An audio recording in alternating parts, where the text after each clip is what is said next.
Hello दोस्तों। देखिए, आज हम मुख्यमंत्री का चैप्टर पढ़ेंगे। और इससे पहले मैं संविधान के बहुत सारे चैप्टर अपलोड किया हूं। अगर आप उसको नहीं देखें तो संविधान की प्लेलिस्ट में जाइए और जो पार्ट आपको इम्पोर्टेंट लगता है एग्जाम दृष्टि से उसको पढ़ सकते हैं। और आप कंप्लीट संविधान पढ़ना चाहते हैं वो भी आपको मिल जाएगा। ठीक है, जो चैप्टर रहेगी मैं उसको भी बारी बारी से लेके आऊँगा। अब देखिए दोस्तों, मैं यहाँ पे थ्योरी के रूप में करवाता हूँ। ठीक है, और आप ऑब्जेक्टिव क्वेश्चन की बुक या तो लिया ना, या फिर घटना चक्कर है, या फिर प्रीवियस एग्जाम में जो आए हुए क्वेश्चन है उसको लिया ना, और उससे आप एक बार मॉक टेस्ट लगाकर देखना कि आपका स्कोर कितना हो पा रहा है पढ़ने के बाद में।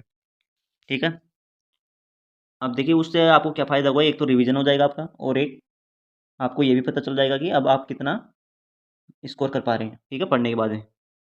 अब देखिए आज का टॉपिक पे चलते हैं। आज का टॉपिक है मुख्यमंत्री और मंत्रिपरिषद। देखिए, सबसे पहले अपन मुख्यमंत्री पढ़ेंगे, उसके बाद में मंत्रिपरिषद को पढ़ेंगे। अब देखिए कुछ आर्टिकल देख लेते हैं। जैसे आर्टिकल 163 के अंदर क्या है, राज्य की एक मंत्रिपरिषद होगी। ठीक है, राज्य के अंदर एक मंत्रिपरिषद होगी, और उस मंत्रिपरिषद का प्रमुख कौन होता है, मुख्यमंत्री। किस आर्टिकल के तहत, 164 के तहत। ठीक है, मंत्रिपरिषद का वास्तविक प्रमुख कौन होता है, मुख्यमंत्री। किस आर्टिकल के तहत, 164 के तहत। ठीक है, और 163 के तहत मंत्रिपरिषद होती है। जबकि मंत्रिपरिषद का प्रमुख पूछा जाए तब आपका राज्यपाल होता है, जबकि वास्तविक वर्ड जुड़ता ही मुख्यमंत्री हो जाता है। ये आपको ध्यान रखना है। उसके बाद में तीसरे नंबर पे आइए। उसमें क्या है, मुख्यमंत्री विधानमंडल के किस सदन से बनता है।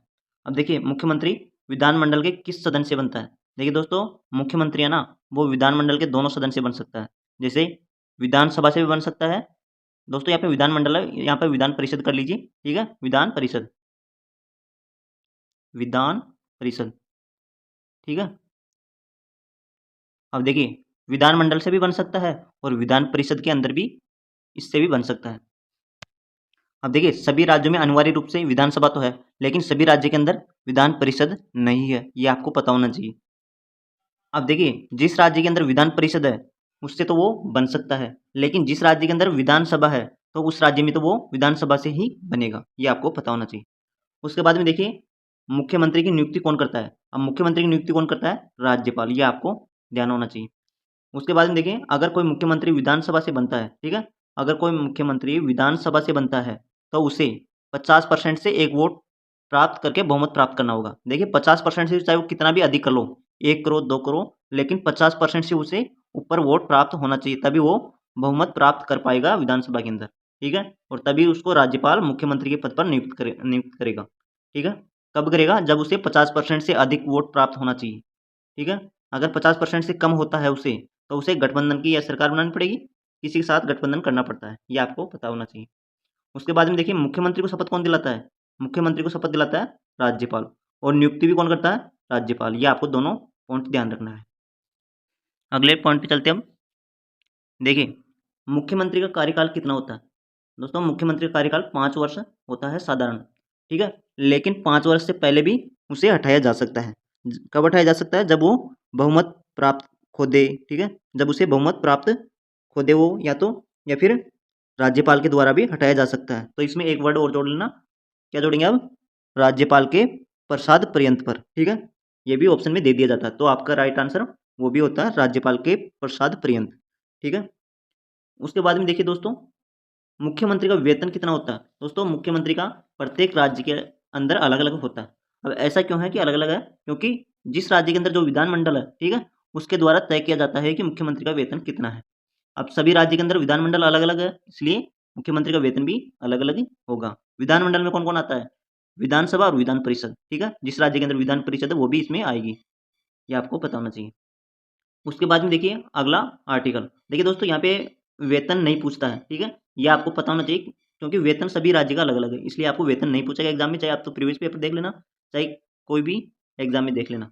ठीक है, बस आपको यही पूछेगा वेतन कितना होता है, तो फिर आपका ऑप्शन वहाँ पे डिपेंड करेगा कि आपका ऑप्शन क्या है। जैसे विधानमंडल पर, विधानमंडल द्वारा तय किया गया जाता है। ठीक है, ऐसा ऑप्शन दिया जाएगा। उसके बाद में देखिए आर्टिकल 167 के अंदर क्या है, शक्ति एवं कार्य किसकी, मुख्यमंत्री की।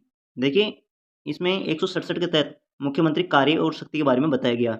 अब देखिए, मुख्यमंत्री का क्या क्या कार्य है, मंत्रिपरिषद की अध्यक्षता करना। ठीक है, उसके बाद में देखिए मंत्रियों की अपने विभाग देना या कार्य विभाजित करना।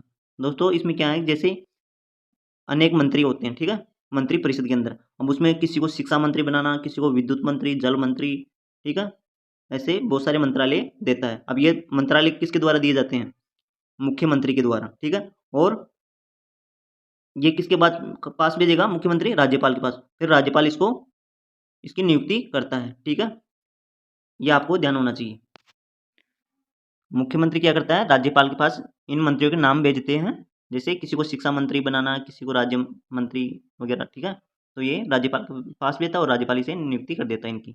उसके बाद में देखिए 3rd नंबर का पॉइंट, विकासात्मक कार्य करना, जैसे राज्य के अंदर सड़क बनाना, परिवहन निर्माण, विद्युत आदि, ठीक है, शिक्षा वगैरह का, ठीक है, बहुत सारे हैं। राज्य के अंदर जितने भी विकासात्मक कार्य हैं वो मुख्यमंत्री के द्वारा किया जाता है, ठीक है। मुख्यमंत्री की महत्वपूर्ण भूमिका निभाता है उसमें।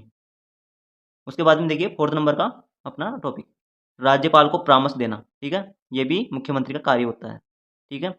मुख्य रूप से सलाहकार होता है ये राज्यपाल का, ठीक है। उसके बाद में 5वां देखिए, मंत्रिपरिषद का गठन करना। अब मंत्रिपरिषद का गठन कौन करेगा? मुख्यमंत्री, क्योंकि अनेक मंत्री होते हैं मंत्रिपरिषद के अंदर और उनको अपना अपना किसी को अलग अलग विभाग देना और उन मंत्रियों को अपना अपना काम देना। उसके बाद में देखिए 6 नंबर का पॉइंट, विधानसभा एवं राज्य का नेतृत्व करना। इसमें क्या है? विधानसभा और राज्य का नेतृत्व करना। राज्य का नेतृत्व कौन करता? मुख्यमंत्री, ठीक है। ये आपको ध्यान होना चाहिए। अगला पॉइंट देखिए अब, मंत्रिपरिषद 163, ठीक है। मंत्रिपरिषद किस आर्टिकल में आती है? अनुच्छेद 163 के अंदर। अब देखिए मंत्रिपरिषद में कौन कौन मंत्री होते हैं? एक तो कैबिनेट मंत्री होता है, एक राज्य मंत्री होता है, एक उप मंत्री होता है। अब देखिए कैबिनेट मंत्री सबसे महत्वपूर्ण मंत्रालय भी है, ठीक है। इसमें क्या है कि सबसे बड़ा एक तो मंत्रालय है और इसमें वे मंत्री आते हैं जो राज्य के जो महत्वपूर्ण इसके पास भी विभाग होता है, जैसे शिक्षा मंत्री है, जल मंत्री है, सड़क मंत्री है, विद्युत मंत्री है, और भी बहुत सारे मंत्री होते हैं, वित्त मंत्री राज्य का, ठीक है। तो लोकसभा आयोग का मंत्री होता है, बहुत सारे मंत्री हैं, तो ये कैबिनेट मंत्री के अंदर ही आते हैं।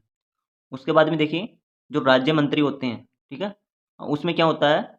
इसमें जो कैबिनेट मंत्री के जो मंत्री है उनके वो मुख्य रूप से सहयोगी होते हैं, ये आपको पता होना चाहिए। ये इनके सहयोगी होते हैं, ठीक है, इनकी हेल्प करते हैं ये। उसके बाद में देखिए उप मंत्री में क्या आता है? इनको प्रशासनिक कार्य दिए जाते हैं, ठीक है। इनका एक अलग ही कार्य होता है, जैसे यहाँ पे कैबिनेट मंत्री का अलग होता है मंत्रालय, वैसे ही उप मंत्री का भी अलग कार्य होता है, लेकिन इनका थोड़ा छोटा होता है, इसलिए इसका प्रशासनिक कार्य थोड़ा अलग ही है, ठीक है। उसके बाद में देखिए अपना अगला पॉइंट, मंत्रिपरिषद सामूहिक रूप से किसके प्रति उत्तरदायी होगी? देखिए दोस्तों सामूहिक रूप से पूछा जाए तब तो विधानसभा के प्रति। अब देखिए आपको एग्जाम में यहाँ पे फंसाने के लिए क्या देता है ऑप्शन? विधानमंडल दे दिया जाए, राज्यपाल दे दिया जाए, मुख्यमंत्री दे दिया जाए, ठीक है। ऐसा नहीं है, तो आपको क्या याद रखना? विधानसभा के प्रति, ठीक है।